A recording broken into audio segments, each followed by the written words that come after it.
This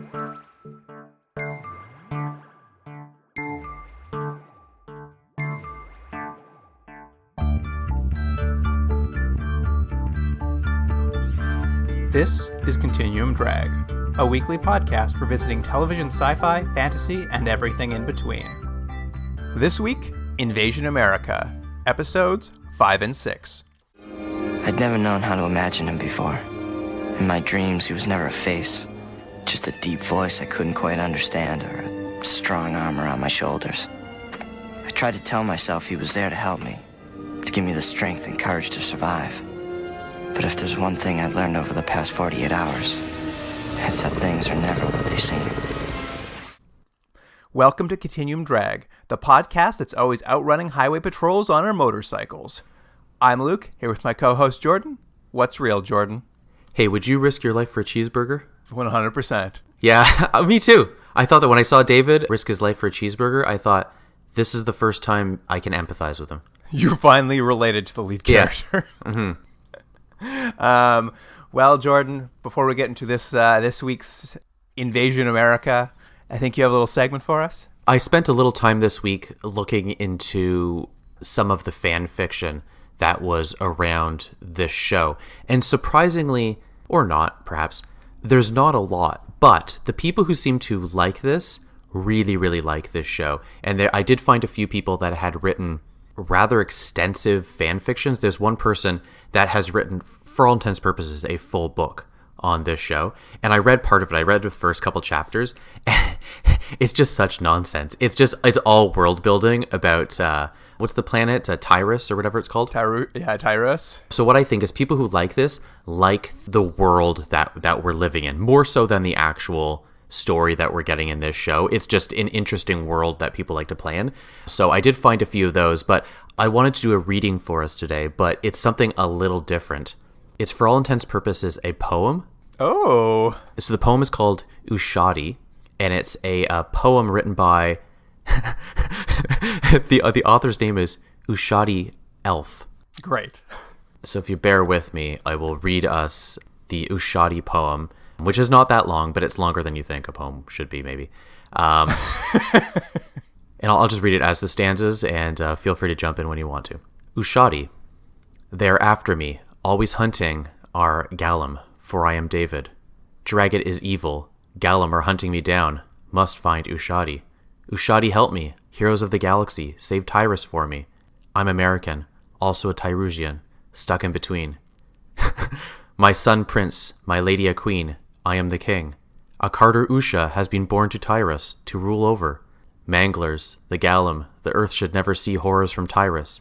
Once a peace-loving cry of war has been screamed, civil war has come. Peace is not seen, the cry of hope is far, war will go on.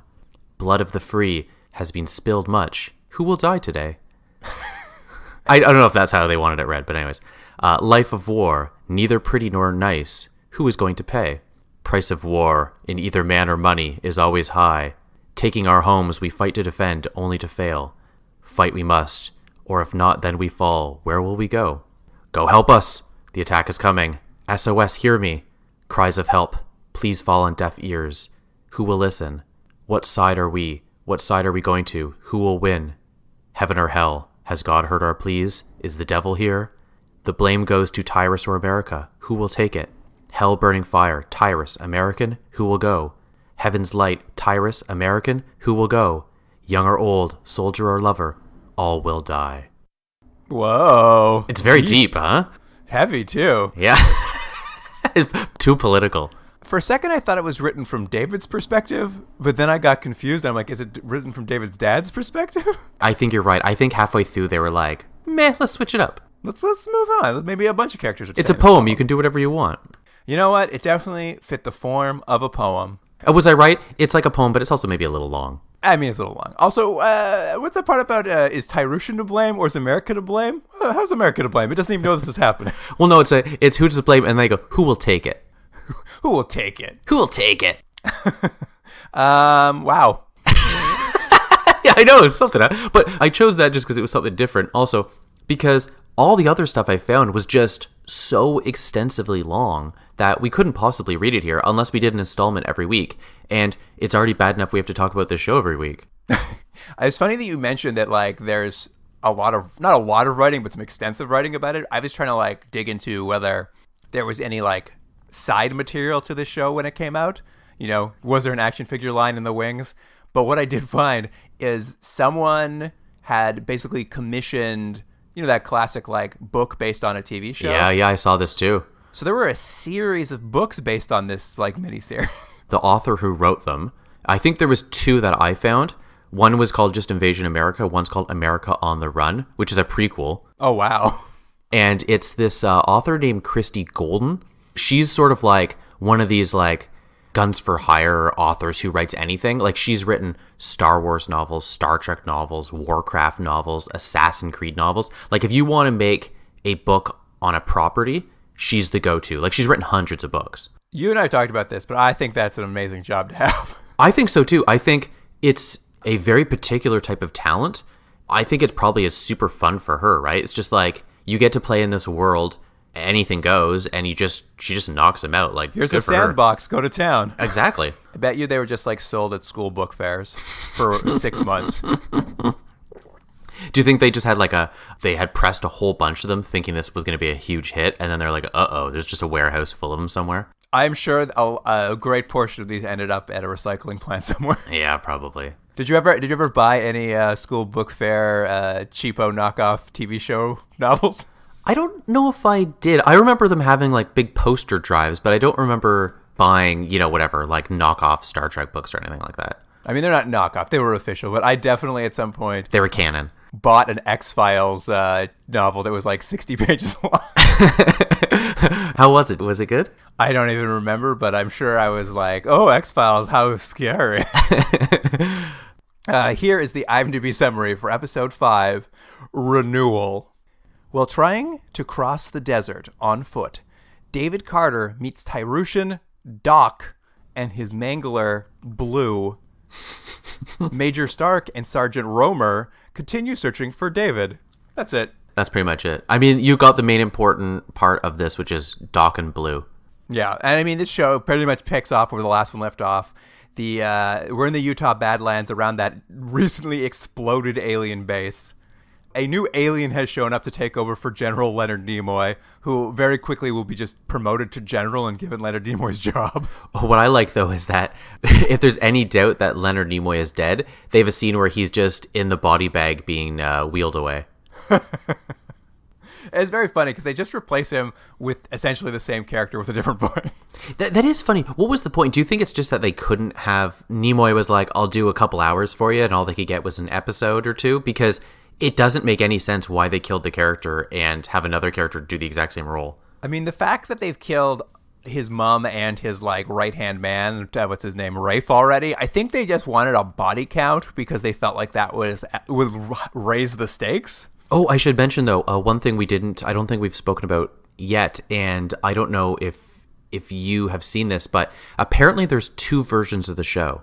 I had heard they had cut it down to be more kid-friendly when they revisited for Saturday morning TV. But I couldn't tell what version we're watching, because it's not like this is tremendously violent. I mean, there's a lot of action, but it's not... like you said, there's a pretty high body count, to be fair, but it's not like there's a lot of on-screen violence. I'm not sure either. I had read somewhere that there might be, like, a swear in it somewhere that might be our clue. But it is so... I mean... I'm leaning toward the fact this is maybe the primetime miniseries just because I think the violence is a little higher than you'd expect. But I could be wrong. It's so hard to tell. It's so hard to tell where there would be more or less violence. But on these 2 episodes are the first ones I've noticed where there was commercial breaks. Oh, really? Anyway, for what it's worth. For what it's worth. Who knows? Was there a commercial for Law and Order in between, or was there a commercial for He-Man action figure? No. It was just a fade out, fade back in. I meant like when it actually aired. Oh, when it actually aired. Oh, I don't know. Was it prime time or was it Saturday morning? Right. Meanwhile, back on old planet Tyrus there, the Dragit's dealing with the fact that his invasion has been set back 6 months. We've talked about this maybe ad nauseum, but I still don't know what their plan is. They just seem like they have this big end game, but why? The Dragit has a real fear of failure, so he has like plans upon plans upon plans set up, but he allows any of them that falls behind to like set him back another 6 months, another year. That's why this has dragged on for 50 plus years. I feel like he just doesn't want to like pull the trigger, because if he does and he wins, then what? He's just like, he's going to be a man adrift. So he's really dragging it out as long as he can. Well, he's already written everything down in the spreadsheet. He has it all organized, so he doesn't want to get behind. Oh, he wants to get behind. I think that's he's desperate to get behind. Oh, okay, well, maybe. Anyways, I mean, his newest plan, we'll get into it, but I was kind of confused until about halfway through the episode. Well, that's the thing, is they have a phase 2 plan they're going to execute, but it's going to take 6 months to get there. Yeah. In the meantime, they have set up a magnetic launcher on the dark side of the moon that's been there for decades. They've just never used it, but the Dragit has it there. If he ever wants to try to execute this plan where he's just going to like fling meteorites at Earth. I think, correct me if I'm wrong, Luke, they want to sort of pull meteors out of whatever orbit they're in and sort of have them just sucked in Earth's gravity, so they essentially become like cannonballs. Yeah, they're just going to huck cannonballs at America. But that, my understanding of what is talked about in the scene is that is not even part of phase 2. This is just another thing he has sitting around. And in that like medium time where he's setting up phase 2, they'll just do this other thing for funsies. But what I got confused is we're going to come into a scene really quick where we see the remains of this base, and it's a big cavernous sort of hole now because everything's exploded. I thought what they were doing originally was making it look like, as a way to cover to normal everyday citizens, they wanted to cover this explosion by pretending it was meteors that did it. No, not at all. No, I know. And I realized that after. I was like, because I thought, well, that's a kind of interesting idea. That's a way to cover it. Not that I really needed it, but I was like, oh no, he has another plan that's not important at all to this plot. Yeah, it's very funny because they don't need to cover up an abandoned military base, because there are so many aliens at the upper echelons of the U.S. military that they can just say, I don't know, explosion, trust us. So there's no need to cover up an exploded alien base. And then, yeah, this whole meteor launching thing is like, they spend these first 2 episodes just shooting meteorites to calibrate targeting before they actually do any real damage to American infrastructure. Mm-hmm. But it is all unrelated to even their invasion plan. Like, the Dragit's got plans upon plans upon plans, but none of them ever, they're never going to like invade America, I don't think. I think he just wants to have plans. But I think more importantly, if you look at the arc of this show, clearly by the end, what it is supposed to be is this major invasion, but it feels like the writers don't want to invest too much into that, or at least they want to keep the viewers watching. They want to have these minor little skirmishes and minor little problems to solve, but I think it does more to muddy the waters than to give this sense of impending doom. It's that mix of serialized and episodic. Every episode, there's a new plan to foil, but what does that have to do with the larger plan? I don't know. Yeah, exactly. Anyway, David's in the desert. David's in the desert, our alien half-breed prince. He's wandering around, or as he calls the desert, Jordan, kitty litter. Yeah, that's right. And I was like, is that supposed to be funny? He's having hallucinations of everyone he's ever met, which is, 4 people? Mm-hmm. Yeah, because we've only introduced to that many people, so that's who we have to see. When he hallucinates about his father morphs into a mangler, which is actually there, and we get to meet a Tyrushan deserter named Doc. Mm-hmm. I guess he bailed on the military base back when the original coup happened on his father. He's like, I'm out. And he's been living in a trailer in the desert, and I guess he made a pet out of one of the manglers, a pet he calls Blue. And their relationship seems to be, he gives it roast beef. Jordan, rump roast. Rump roast, excuse me. Anyways, yeah, they mention different types of meat over and over and over. He keeps talking about how it's all in his deep freeze, but he lives in a trailer without electricity. I'm like, there's no deep freeze here. Anyway, they pick up David, and he gets to spend the night in their trailer, and they're going to take him into town the next day so he can figure out what he wants to do next. And it's so insane. His plan is he calls up his best friend back in Massachusetts, who when his friend picks up the phone, he's just like, wow, you're alive. And what is David's plan? Because he calls, I don't even know what this guy's name is. Let's just call him Archie. He calls Archie, and Archie's like, yeah, you're alive. And then David's like, yeah, I'm going to need your help. And the guy's like, sure, anything you need. And he's like, all right, talk to you later. I'm like, but what is happening? What's your plan? That's very funny because David's friend even offers to, like, my parents will buy you a plane ticket home. Yeah. But then David sees an FBI wanted poster of his face and he just hangs up on the guy. And I'm like, why did you call him? Well, and I'm going to make another point. You see this a lot in TV where it's like, you get like a wanted poster put up on the wall. And David's like freaked out. He's like, oh no, people are going to know my face. I'm like, how many people are going to see that poster? Very few, man. I wouldn't worry so much about it. Like, the chance of someone seeing that and seeing you is very unlikely. Now, I realize that's exactly what's just going to happen in the next scene, but in the world we live in, I'm like, come on, big deal. I could have a wanted poster up. No one's going to find me. I like, though, you're right. He is immediately recognized, but by the town sheriff, to be fair. So maybe this guy studies his wanted posters. And the sheriff's a jerk, huh? This sheriff, he's got emotional anger problems. When we see him, this is before he even knows David is in town, he gets out of his sheriff's car and pulls a baseball bat out of the back seat and just walks away. And we never see what he does with that baseball bat, but I was just like, why does this man need a baseball bat to wander around this town? He's just looking for people to smack around. Well, that's it. And when he does finally find David, who's hanging out with old Rafe, or not Rafe, Rafe's dead. It's Doc. Sees him in town. He just pulls out his shotgun and just starts beating the two of them. Like, immediately. Like, they're not resisting arrest, right? And he's like, hey, are you that guy? And they're like, all right, calm down. And he just starts hitting them with his shotgun. And at this point, old Blue, the Mangler, like, jacking the boxes out of the back of Rafe's car and gets shot.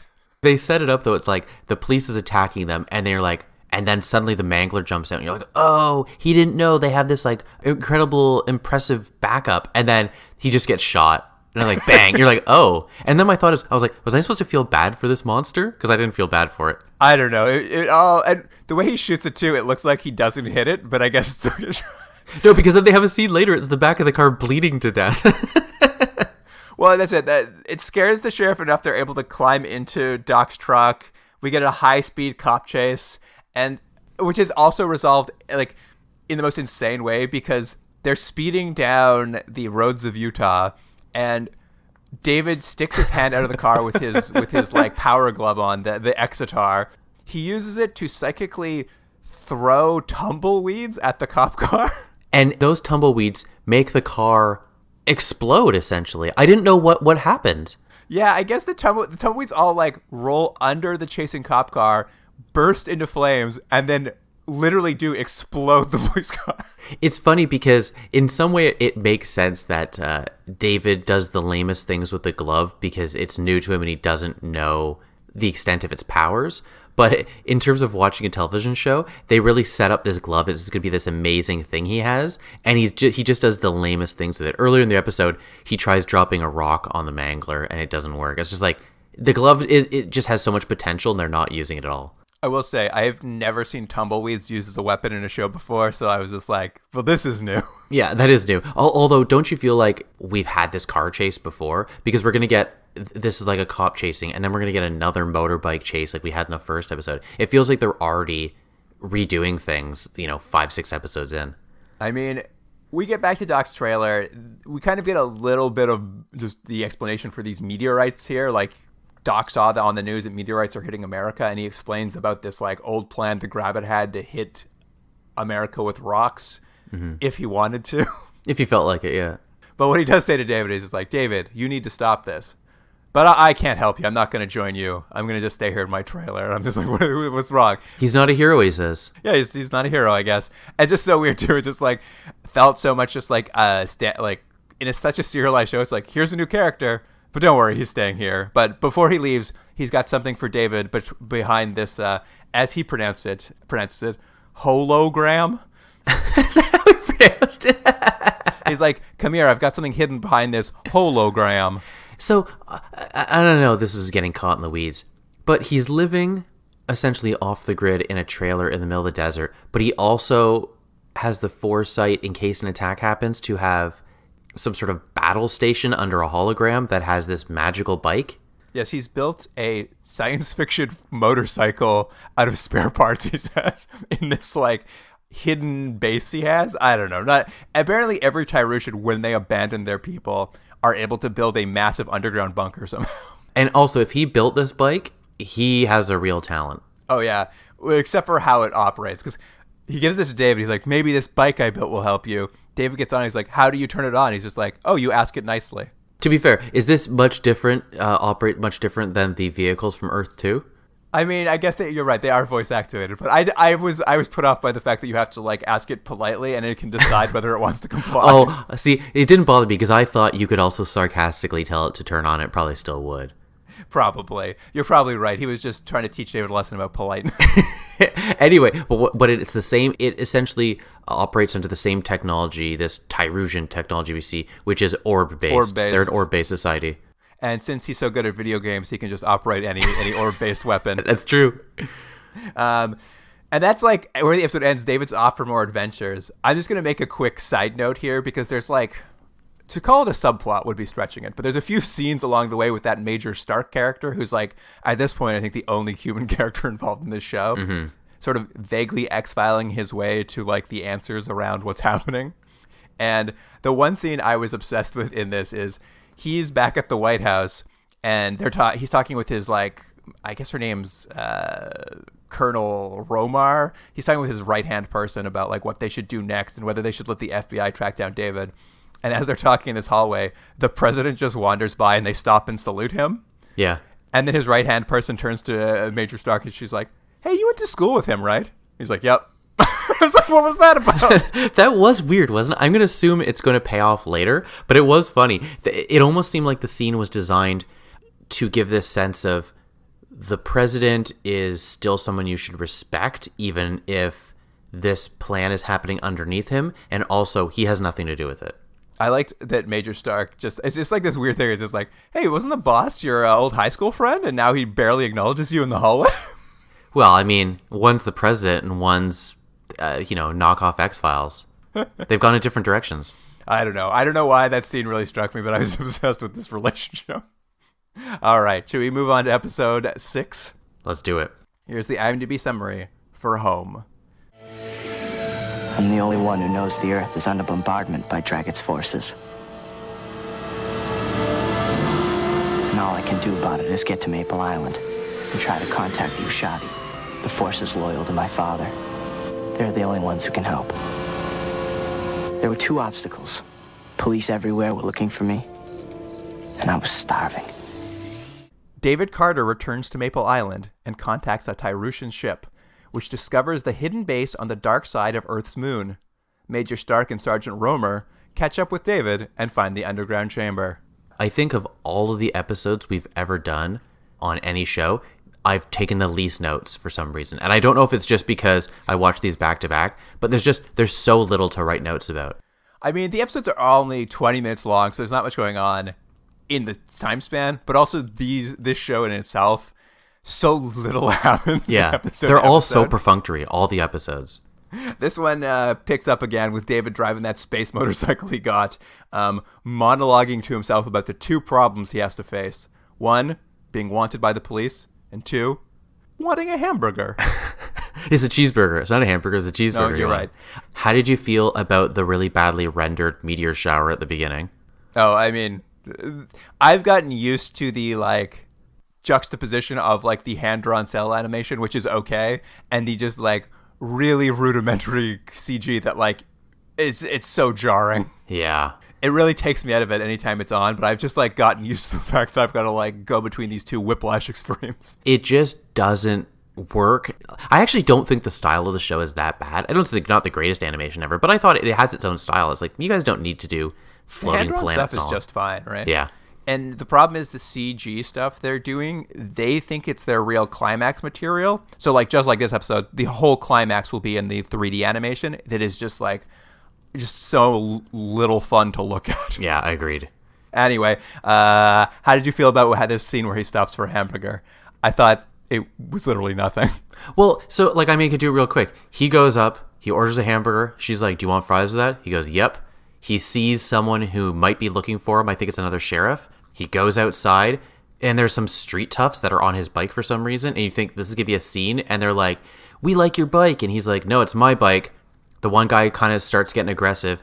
He uses his glove to pick the guy up and take him off the bike, and they're like, whoa, calm down, and he drives away. I know, right? That's it. It was 5 minutes, and I kept waiting for it to escalate into something, and it was just like, nothing. And he didn't get his burger. He didn't get his burger. I know, but it's like, but he also left with it without, there's no reason. There wasn't any indication that this guy knew him. Obviously, he's being careful, but it's like, you can still get your hamburger. You just talked about how you went out of your way and risked your life to get this cheeseburger. At least pick it up. I don't ride motorbikes, but I'm assuming you can eat a hamburger at the same time. Yeah, hands-free. I mean, it's Tyrusian. It's like a video game. He has two hands. He can just tell the bike on the globe, hey, keep this steady while I eat a hamburger. Please. Please, yeah. Anyway, we also get to finally get into like some other Tyrusian subplots here. This is like another invasion plan they've had, which is, I blew my mind here. I know it is the Genobiotics. Yeah, this new general taking over Nimoy, he goes to visit this place that I guess they set this up 20 years ago. This other plan was set up 20 years ago. And in this ineffectual invasion plan with like 85 different like concurrently happening plans, Genobiotics has been working with the Tyrusians. Humans have been working with them to clone Tyrusian hybrid terrorists. Yeah. We'll get to this in a second, but Luke, let me just tell you. What's the big bad guy's name? The Dragit? Yeah, the Dragit. So if I don't want to tell him how to do his job as an invasion, but if at the same time he had the military suddenly take over and start attacking the population, while he had meteors hitting the ground, while he had a bunch of these clones taking over things and terrorist activities, I think that's the disruption you're looking for. I think he needs to stop with plans, J through Z. It's like, you've done enough plans. I'm telling you, it's fear of success, man. He doesn't want to do it because he doesn't want to actually win. I guess. But we do find out something interesting about these test tube hybrid terrorists, which is the weirdest thing ever. Well, I don't know if I wrote her name down, but there's like a doctor who's been running this experiment, which, as I said, she's been doing it for 20 years. Mm-hmm. And apparently not a single clone she has made has worked, with the sole exception of 20 years ago when she impregnated herself with those two dumb blonde hitmen that we've seen. Which is so funny. It's like, hey guys, I know you've been watching this and you wanted to have the back history of who these two blondes are. Well, guess what? They're the test tube babies of this doctor. And I thought, That was what I couldn't tell, because there's an indication that the terrorists she's been trying to clone haven't been working, but that she did manage to have these two children, these two half Tyrusian children that worked 20 years ago. And I was just like, is this a case where she just did this to have babies? Well, what I thought was more interesting is they tell you that line, you're like, oh, weird. So they're her kid for some reason. And then the one blonde guy at the end of the scene, he goes, thanks, Mom. And he says it like a jerk. And I was like, are they angry at her for some reason? She's clearly raised them and now they're adults, but I don't know what they're angry about. They're angry that they are half Tyrusian? Yeah, it's unclear. The general basically is, he shows up to be mad at her for her failed experiment and tell her that if her two little bounty hunter kids don't track down David, he's going to kill them all. Well, I think it's more that he's going to cut funding. No one has been no one has been checking for 20 years. She's just been putting in cost report after cost report and everything's fine. And then 20 years, he's like, what are you doing here? We have had zero success. And she's like, uh-oh. The timeline of this show blows my mind every time they bring it up. 20 years. Yeah. But I like in the background, though, we should say in the background, it's all these gigantic tubes, like human-sized tubes, like you would assume as we've seen in TV movies, like clones. And they're sort of as like half-formed bodies in there. So she's clearly working. Like, I'm not saying she's had success, but it's not like she's just like screwing around. She's got a bunch of these terrorist pod hybrid clones. Oh, absolutely. Yeah. She's been working. She's been doing her job. She's just not good at it. Well, I don't know if she's not good at it. She's had at least some success. I don't know why I'm defending this lady, but you're a big fan. I'm a big fan of her. Anyway, once again, David takes another break to call up that friend in Massachusetts to give him more vague hints about what he might do, i.e. go to Maple Island and visit that bunker he was in. I don't know why he has to why that's the main thing, because I'm assuming that Doc also had like a phone. I'm realizing the reason they're doing these calls and all, like, there's just like these perfunctory calls that don't advance the plot, don't help David's cause, and nothing's happening. I realize at this point, because after seeing two scenes in a row, they're there so that that Major Stark character can listen in on them and allows that character to figure out what David's up to. Right. But there's no, like, but they don't exist for any reason that makes sense in like the world of the show. They literally are just doing them so that like Major Stark can like stay in the plot. But also, at what point did they know to tap old Archie's phone? It's because they met him one time at the like imploded house, I guess. It is just like a device so that character can stay in the show. Yeah. Anyway, he calls his friend again. Nothing really comes from it. Well, that's it. He just implies he's going to go to Maple Island, so now Stark knows to go to Maple Island. David gets back on the road, and this is where he's immediately caught by some highway patrol people scanning for speeders. And so there's another high-speed chase. And the only thing I think that's notable about this is it's the same scene you saw earlier in the show. He's getting chased by police, but there, more and more cop cars come and they sort of make a barricade. But then at the very end of it, he just ETs over them. It's the exact scene from ET, except instead of on a bicycle, he's on a motorbike. Yes, well, it turns out if you ask the motorcycle nicely, it will fly for you. Why wouldn't you just fly? That's way better than riding. Also, are these the exact bikes that we saw from Galactical 1980? Well, here's something I wanted to bring up, because I realized watching this, it's classic. We've seen it a million times now. Highway patrol guys picking up a speeder, but that speeder has some sort of like superpower, so he loses them in an embarrassing way of some sort. Yeah, we did see it in, what's it called, too? Remember Gemini Man, we did that? That's a Harv Bennett. Oh, you're right. Oh, man, I forgot. Trope. I realized watching this, I'm like, this is like what Harv Bennett falls back on, is a highway patrol chase. Yeah, that's funny. I forgot. And it makes sense because his heyday would have been that like 70s, 80s period. And I think Smokey and the Bandit sort of thing. In all of those series. So it's just very funny. I realized, I'm like, oh, this is just a holdover from how he made TV shows. That's funny. But the important thing is David now knows the bike can fly if he asks it to. And he gets away so he can get to the water. He now gets to the water and he's like, how do I get to this island? I haven't thought about it. But what can the bike also do? You're wrong, Jordan. Why he am I? does not figure that out. Because before he knows the bike can fly, but he still can't figure out how he's going to get to Maple Island. So he stops randomly at a coastal town to steal a boat. That's right. You're right. He's like, I'm going to steal a boat from this coastal town to get to the island. But while he's there, a meteorite hits its lighthouse. Yeah, and then like there's like this huge like typhoon of water and stuff. I was like, all right. An explosion and chaos, and David just like gets back on the motorcycle and leaves the town to destruction. Yeah. Like, it was weird because nothing happened there. That's why I don't even have anything in my notes. Nothing happened. Yeah, he stops in a town. It gets destroyed. He tries to steal a boat. Someone catches him, so he runs away. And then he just gets back on the motorcycle, and when he gets to the water where Maple Island is, he's just like, oh, why don't I just fly my motorcycle over it? Well, he like hovercrafts it over. Yeah, but it's just another like these two episodes are full of scenes that like don't do anything. There's a scene, I think it's coming up though, where we get to see, I think it's the Dragit and villains, and they're in their spaceship and they're talking about their plans. We don't actually get to see because it's in their weird language, but they look at their plans and then they just start laughing as villains do in these, like, ah ha ha, and they cackle about it. And I thought, it's much better to be a villain because these guys are having a way better time. David's never having any levity. He's not laughing. He's not having a good time. These guys love their job. They see their plan and they just laugh. Like he's an old Skeletor. He's just laughing it up. And I thought, I'd rather be that guy. Well, he likes his job, you know? Dragits have more fun.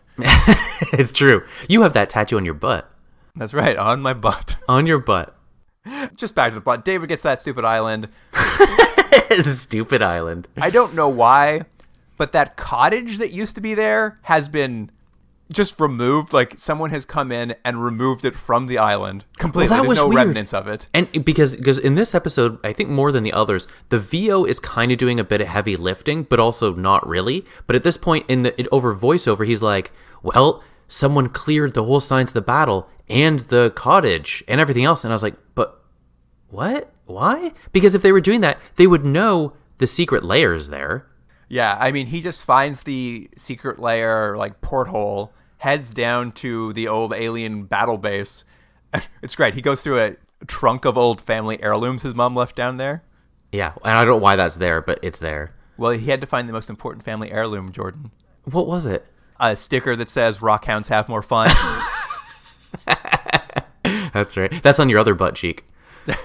I was blown away that they brought that sticker back. Like, he pulls out a backpack with that sticker on it, and he looks at it, he's just like, oh, Mom, quote, you used to be a desert rat. Yeah, she did. I am no closer to knowing what a rockhound is, because if a rockhound is a desert rat, what does that mean? I'm hoping, because we're not going to look it up, either you or I. I'm hoping someone listening to this is a rockhound, or what are they, a dusty rat? What are they called? Desert rat? A desert rat. I can't remember from 10 seconds ago. I hope someone who's really into that lifestyle will let us know an email and say, hey, don't make fun of us dirt rats. We're, whatever. And let me explain why we're important. We love rocks. While he's down there, though, of course, the crystal ball phone rings, and it's a quick call from a ship of rebels, or as I came to understand this episode, the Ashati. Those are the rebels who are opposing the Dragit. That's right. I had heard it originally said by the Dragit in that one episode, and I thought it was him swearing Oshadi. No, but that's what was in the poem. That was what the poem was about. Yeah. Now I understand the poem. Now I understand it all. It is actually just a group of rebels opposing the Dragit. Yeah. Well, you know where it's going. Like, clearly he's going to go join these rebels at some point, but it's just like, guys, we're already 6 episodes in.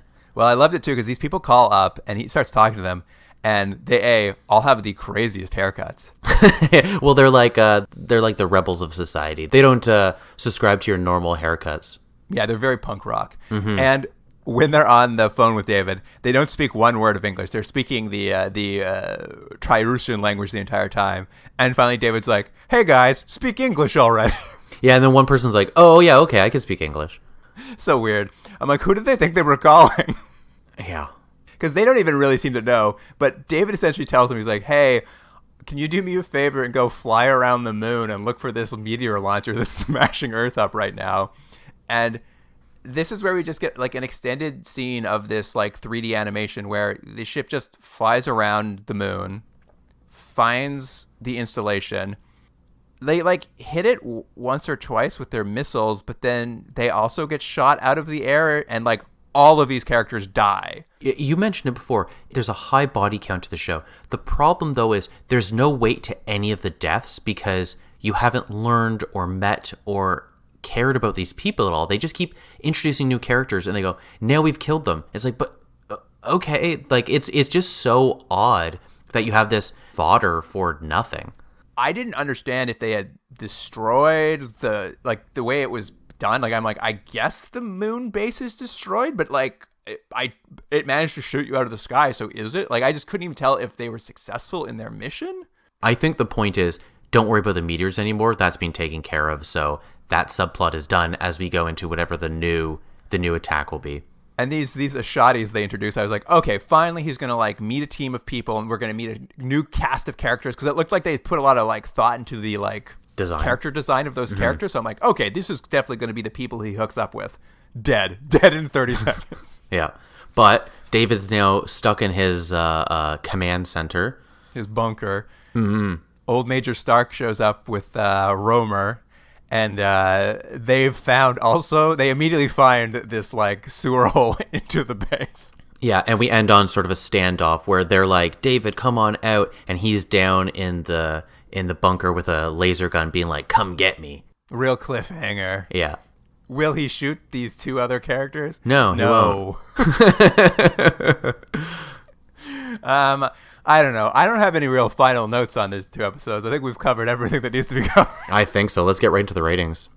Let's do it. Jordan, what do you want to give the first episode renewal? Also, what does that title mean?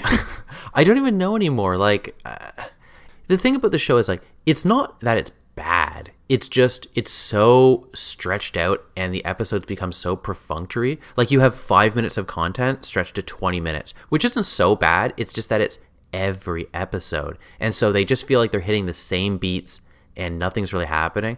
But it's not like it's a bad time watching it. It's perfectly fine. It's just that there's nothing tremendously interesting about it. So I guess like a 4, which is like, I don't know, am I being too nice or am I being too mean? I don't even know. I mean, that whole episode where he's wandering through the desert, meets Blue and Blue the Mangler and Doc, and like truly you could cut that entire thing out with like next to no loss. I'm gonna give it a 2 just because I'm like, I don't think anything happened, and I don't even know what I'm giving it 2 for. I guess it held my attention for 5 minutes. Before we even get to the rating, did you like the next episode better than the last one? I'm gonna give it a slightly better mark. I maybe give it a 3, but only because I was laughing nonstop at the 20-year long plan to build Tyrusian terrorist clones that hasn't worked. And it is just because the more I just want this show to have more and more plans the Dragit has going. I'm just becoming obsessed with this idea that the Dragit doesn't I'm obsessed with this idea, but this has been happening for 50 years, and he clearly has more than enough stuff to take over Earth, but he just won't pull the trigger. Do you think, though, it's odd that he only wanted those test tube hybrids to be terrorist? You think they'd have had a couple just be... Why not build an army? Yeah, yeah, exactly. These ones are going to be troopers, and these ones are going to act like this, and these are going to be that. But it's no, they're all going to be terrorists. I had major questions. I wanted to know way more about what is the plan there. You guys are going to what kind of terrorizing are you going to do? I don't understand. Is it harder to make a terrorist, actually physically make him, or just convert someone? Yeah, just fly some people in. You've been flying them in from Tyrusha this whole time. Why do you need to clone them? Anyway, I'm also gonna give it a 3, not because I think it's a worse episode, but just because, I don't know, because. Oh yeah. I actually remember why I'm giving the other one a 2. I'm giving it a 2 because that line where he's just like, "Hey, didn't you go to high school with the president?" Well, at this point, we are now 6 episodes in. Is it time to look at the escape pod? It is, Jordan. Now is the time we typically fire up the old computer and see if this show is surviving in the ratings department and whether we can escape pod. Did you put on your space underwear? Why must we put on the space underwear? Why don't we buy something that doesn't make us have to wear space underwear? We can't. It's just the way it is. And unfortunately, Luke, there's only one pair left, so we have 2 options. Good Lord. We have to share them? Is that what you're saying? Yeah, we have to share them. While you're punching into the computer, years ago in the 80s, a friend of mine, there used to be a store. It was just gag toys and stuff. And there was a pair of underwear, a huge, large pair of underwear in this gag store. And they were called Fundies, underwear for 2. And me and him thought it was the funniest thing ever. And we were desperate to buy it, but we didn't have any money because we thought it'd be so funny to put that pair of underwear on and come to school wearing the same pair of underwear. And honestly, it was hours of laughter of can you believe what will the teachers say? And I don't think it would have been that funny. You would have overestimated it for sure. I think so. Anyways, Fundies. If anyone has a pair of Fundies, let me know. Oh, dear.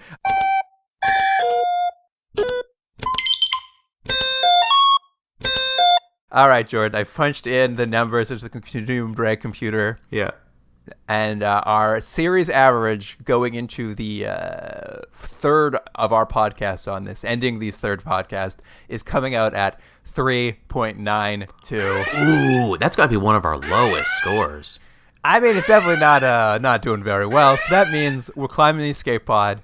Next week, we're going to come back, do one final episode. We're going to go right to the end of this series. Jordan, are we going to be able to follow all the plot lines we've missed in this serialized show? I feel a little bad for you because I think you're going to miss about 4 different attacks of the Dragit that we'll just never see. But I'm assuming we can jump right into the end and not have really missed much. Here's my assumption. I assume when we get to the end, we'll obviously get the climax. He'll defeat the Dragit. I bet you somehow Doc and Blue have come back. Do you think we'll have left Earth? No. I think we'll still be on Earth. I think there's a 50-50 shot that Generals or that Major Stark is dead already. Well, until then. What will the exciting conclusion be? Yeah, who knows? All right. Well, that wraps it up for this episode. Join us next week when we come back for one last one. You can email us at continuumdrag@gmail.com if you heavily object to us getting out of this thing early. No one's going to. No one cares. They're too busy writing emails about Fundies. Yeah, they're all the Fundy storage they've got going on. It's all getting sent to you. The Fundy fanatics. We'll have some clips from the show on Instagram and Twitter as per usual. The handle there is at Continuum Drag. And that wraps it up. So, listener, thanks for joining us. And Jordan, see you next week. Yosh. Remember Yosh? Remember Yosh?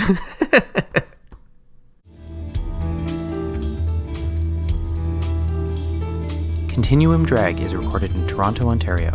Theme music by James Rex Seidler. Produced by Jordan Dullock and Luke Black. Special thanks to Aaron Hughes.